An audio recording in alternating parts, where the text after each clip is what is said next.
New year, woohoo, new you. And that comes with new goals, new aspirations, hitting the gym, clanging, banging. Like a madman! Yeah, that's all fresh air and dandelions, but in this world, anyone can muster up cool sounding catchphrases to make themselves feel better. So that's why... Application? I'm actually more of a theorist. Oh yeah, I didn't mention it's application season, so let's start from the top again. New year, new you, but same old sheet of paper. And look, you can dread it and run from it, but unfortunately I wouldn't advise that because a follow-up phone call or email is inevitably down the corner.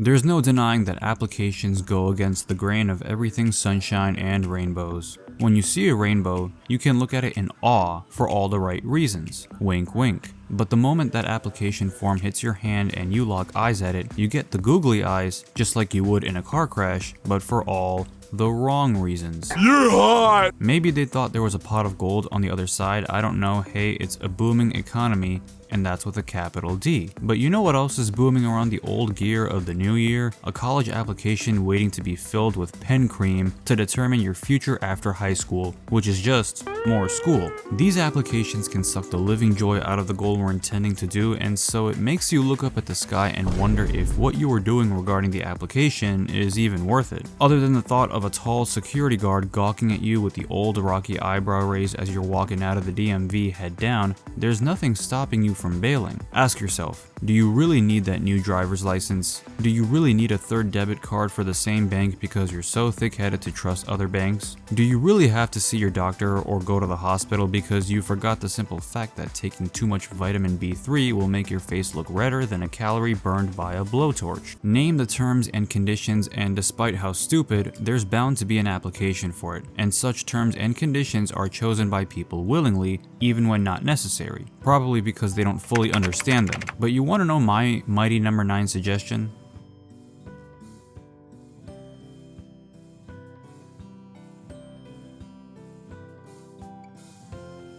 Of your current situation, okay? Because who knows, you might be better off giving less attention to things that don't matter to you instead of making bad personal judgments or blindly listening to society. But the things that do matter can unfortunately fall victim to the fill these out or hear me shout mantra.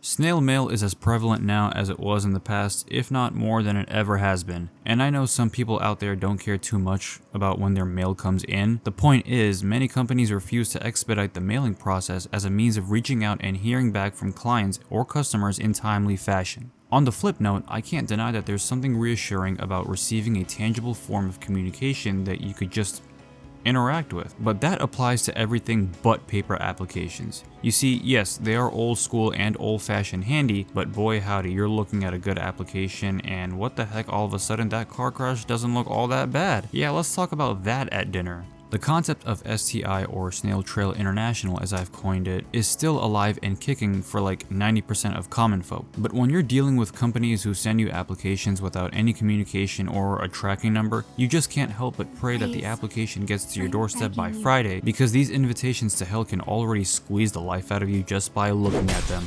But because that's apparently not bad enough, you gotta wait through the weekend for it. It's like going to a party and during the party somebody tells you secretly in your ear that after it's all said and done, everybody needs to pee in a cup, pour it into a syringe, and then inject yourself with it. Hey everybody, since your mess is not our problem, and since the toilet lives matter, we're gonna take the phrase cleaning house to the next level. The amount of fluff that's plastered on certain applications to make it look more impressive than it already was. Or the questions that have no business being there that can range silly, like, what's your favorite type of cloud? See? Cumulonimbus. Or have you taught your cat to play piano? Or questions that may seem a bit invasive for some. When was your last menstrual period? Oh, next question. I'll put in progress. I don't understand how we as a species collectively make things harder and longer and slower for ourselves, like having certain questions on the application that don't pertain to the topic at hand, to by which at that point you want to start throwing no's, which feels like throwing a water bottle you keep forgetting to take out of your car, so you just charge and chuck it out. Look, we may be very similar and very different, but we're all simple. Sometimes we don't like having our time wasted. You don't bother me and I don't bother you, the jack of all trades. And it may seem convenient on paper, but no matter the convenience, time has proven to us over and over that applications are to consistently remain as the scourge of time-murdering mediocrity, like the movie Terminator Salvation. I'll be back. Most people nowadays have forgotten where their nearest post office is because practically everything they fill and drill is online.